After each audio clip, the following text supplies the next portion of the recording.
nandito po yung boyfriend ko. Sige anak, papasukin mo. Sige po, Nay. Babe, balik ka na. Hello po, tita. Eto ba yung driver niya, anak? Boyfriend ko yan. Anong driver, Nay? Boyfriend mo to? Halika nga dito, anak. Ano ba yan, anak? Mag-boyfriend ka na nga lang. Pangit pa.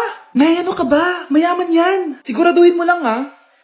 Ikaw pala yung boyfriend ng anak ko? Opo, tita. Malaki ba bahay mo? Wala po akong malaking bahay. Ganun ba? Ayaw kita sa anak ko. Nay, ano ba? Kasi sa mansion po ako nakatira. May kotse ka ba? Syempre po. Baka yung mura lang yan, ha? Lamborghini lang po. Oh, sabi ko sa inyo na mayaman yan eh.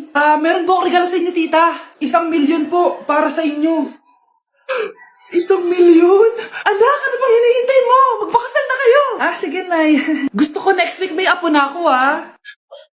Pag pinaluha mo ang nanay mo, tandaan mo, may kabayaran ang bawat luha niya. Isipin mo ito, noong maliit ka pa, ilang beses ka bang umiyak sa gabi? Ilang beses kang nagkasakit at nag-alala siya? Ilang beses kang nagutom at tiniis niya ang sarili niyang gutom para lang may maihain sa'yo? Pero ngayon, sino ang lumuluha? Ganun. Pag sumagot ang bata, bastos agad? Hindi ba pwedeng nagpapaliwanag lang? Hindi ba natin kaya makinig? Lalo na kung ang bata, maayos naman ang pananalita, hindi naman mataas ang boses, hindi naman bastos pag nagpapaliwanag. Ang iba kasi sa atin, hindi naman nila lahat talagang ayaw makinig. Pag nagpapaliwanag ng bata, sure na tayo. Nay, namumulang mata ko. Ayan! Kaka-cellphone mo yan eh. Nay, 4 over 50 lang ako sa quiz namin kanina. Naku! Kaka-cellphone mo kasi yan, anak eh. Nay, parang umi-effect na skincare mo. Ang fresh mo na. I know, right? Hindi kasi ako gaya mo na puro cellphone. Nay, ubos na pabango ko. Puro ka kasi cellphone. Nay, ninakawan daw yung kapitbahay natin. Grabe nakakatakot. Ayan! Cellphone pa more!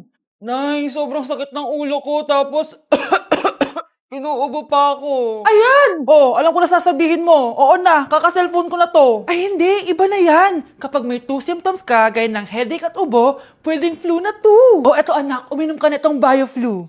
Ay, wow. Hindi sinisi ang cellphone na. 15 minutes later. Nay, bumubuti na pakiramdam ko. Diba? Mom knows best talaga. Nay, nawawala yung pera ko sa bulsa. Nakita mo ba? Hindi mo kasi iniingatan yung 500 pesos mo eh. At higit sa lahat, kaka-cellphone mo yan. Wait, paano niya nalaman na 500 yung nawawalang pera?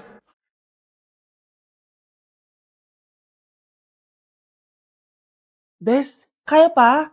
Parang pasuko na itsura mo. Sobrang dami pala nito, Bes.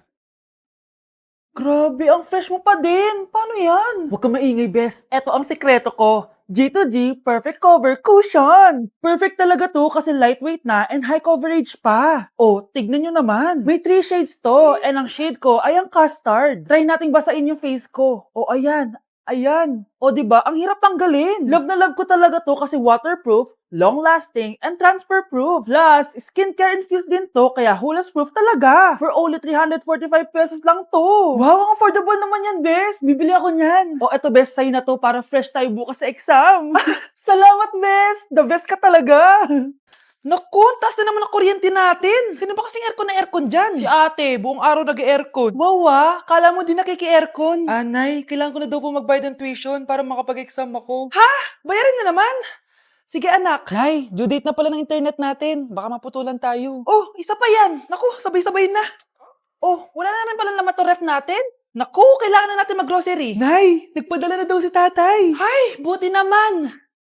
Umulan pa, patay! Paano kaya pupunta sa remittance center neto? Ano ka ba, Nay? Nagpadala si tatay via GCash at may bonus credits pa. Wow, high-tech na pala, anak. Paano yung mga bills natin? Pwede din yan sa GCash, Nay. Ayan, kaka-cellphone mo yan. Ay, mali. Kaka-GCash mo yan. Kaya magpadala na sa GCash dahil diretso sa GCash wallet mo ang remittances abroad. Hindi ka nalalabas ng bahay dahil hassle-free at 24/7 tong available. At wala tong transfer fee sa mga verified users. Just open your GCash app and go to your GCash wallet. Itap nyo lang yung cash in at go to global banks and partners. Hanapin mo lang kung saan remittance partner siya nagpadala. I-enter mo lang yung mga kailangan na details at makukuha mo na agad yung pera, diba? Grabe anak, ang bilis na pala ngayon. Diba, Nay? Kaya mo? I-GCash mo! Iba na talaga ngayon, no? Nung panahon namin, ang layo pa ng pinupuntahan namin para makapagpadala. Hulaan ko, Nay, tumatawid pa kayo ng bundok at ilog, no? Mga anak, ano natanggap ng regalo ngayong Pasko? Binigyan ako ng earphones, Nay! Bakit ganito yung binigay sa akin? Binigyan lang naman ako ng bagong iPhone. Ang daya naman! Bakit? Kasalanan ko ba mas mayaman yung ninang ko kesa sa inyo? May iPhone ka nga, Android naman yung lumilitaw. Che! Ikaw, Nay, anong natanggap mo? Sama ng loob. O ano, huwag niyo lang yung tanong kung ano natanggap ko. Halata naman, di ba? Ang babait ninyo, thank you. Ito, 100, ang galing nyo. Ang malaki bigayan dun Salamat po! Jingle bell, jingle bell, jingle... Oh, ito, 10 pesos. 10 pesos? Sa kanila 100? Bakit ganito lang yung akin? Di ba ikaw yung ex ng anak ko? Hinanloko sa kanya? Salamat ka, binigyan pa kita. Sungit! Asim naman ng anak nyo. Bastos! A few moments later. Hi, Mars! Ay, ito na ba yung anak ko? Ang laki niya na pala. Ay, oo, Mari. May girlfriend na nga yan eh. Boyfriend po. Marunong din yan kumanta, Mari. Mga gusto mo marinig. Na yan ba yan? Talaga? Sige nga, pasampon. Kumanta ka na. Gusto ko nang bumitaw. Ayusin mo. Paano ka magkakapera niyan? Gusto ko nang bumitaw. Galing naman. Eto, pamasko mo. Ay, akin na yun, Mare. Baka mawala pa niya yan. Burara pa naman yan. Ay, wait.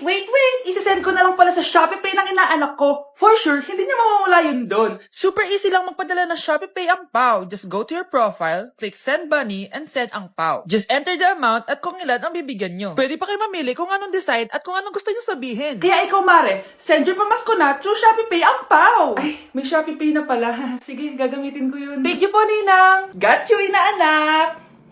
Ayokong nakikipag-usap ka sa lalaking na.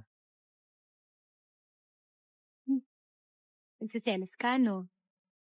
Mali man ang ikaw ay ibigin ko. Anak, ano naman yung ginagawa mo? Hulaan ko. Uso na naman yan, no? Oo, Nay. Uso to ngayon si Shrek. Ang cute niya kasi. Talagang juwang-juwa ka na, no? Eto na lang si Badong yung juwain mo. Hi, Scarlett. Wag na lang magjowa, Nay. Mas pipiliin ko pa si Shrek kesa dyan, no? Arte neto. Class, may joke ako. Anong hayop ang hindi marunong magtago? Ano po, ma'am? Di elepante kasi di ba malaki siya?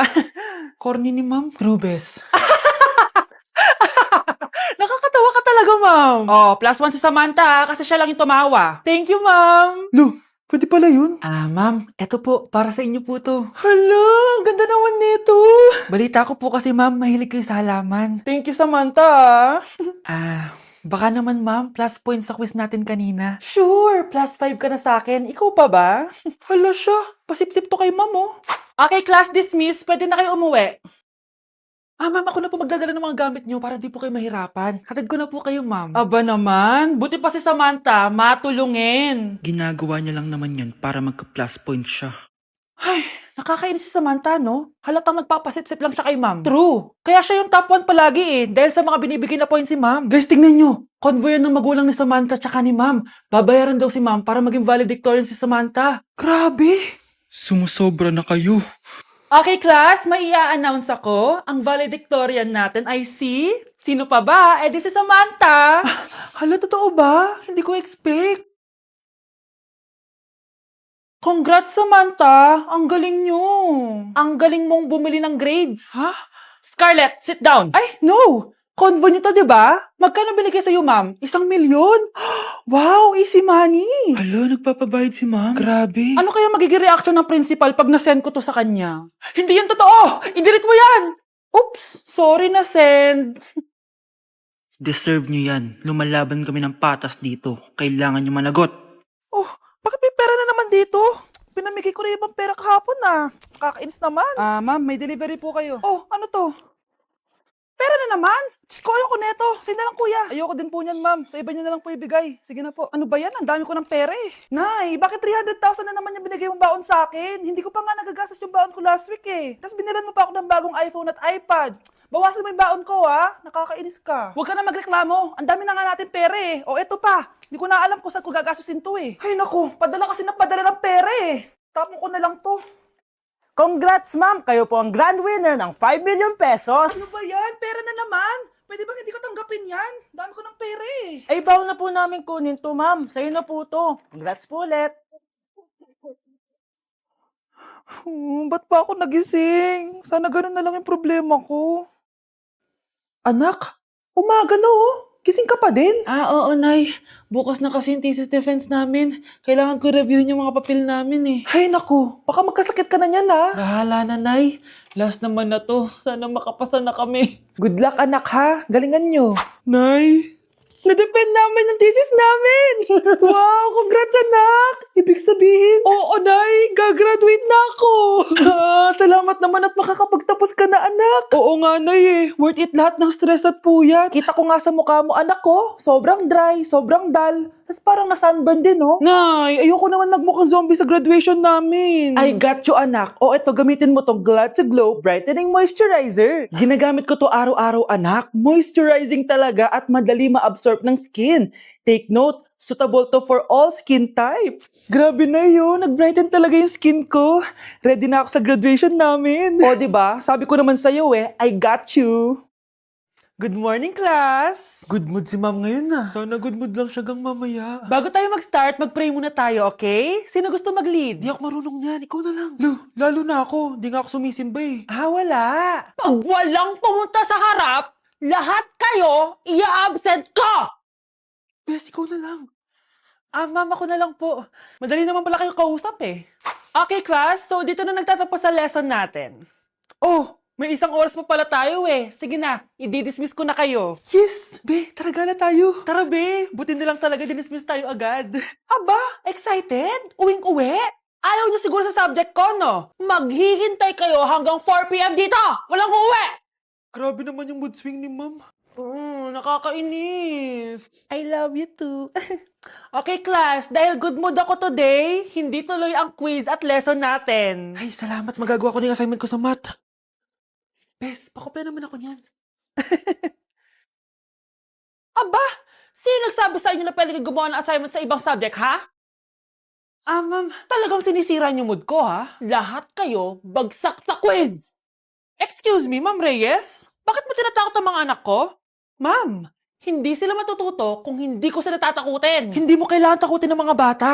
Kausapin mo sila na maayos. Tama. Tayo ang pangalawa nilang magulang. Dapat maging safe sila sa atin. Gusto mo bang maalala ka nila sa mga pananakot mo? Facts, ma'am. Umayos ka na, ha? Kung ayaw mong isumbong kita sa principal. Deserve.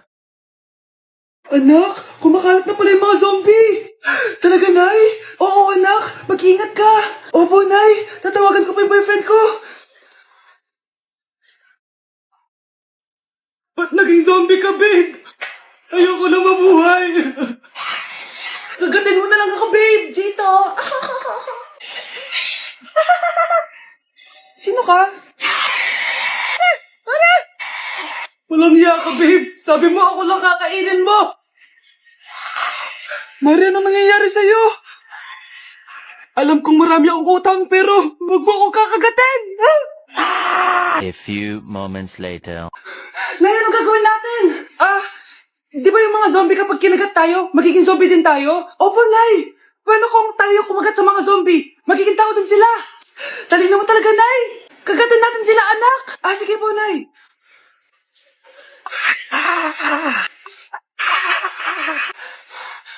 Mare, tao ka na ulit. Pinagsasabi mo, bayaran mo utang mo sa akin. Babe, walang hiya ka, maloloko. Ha? Bakit, babe?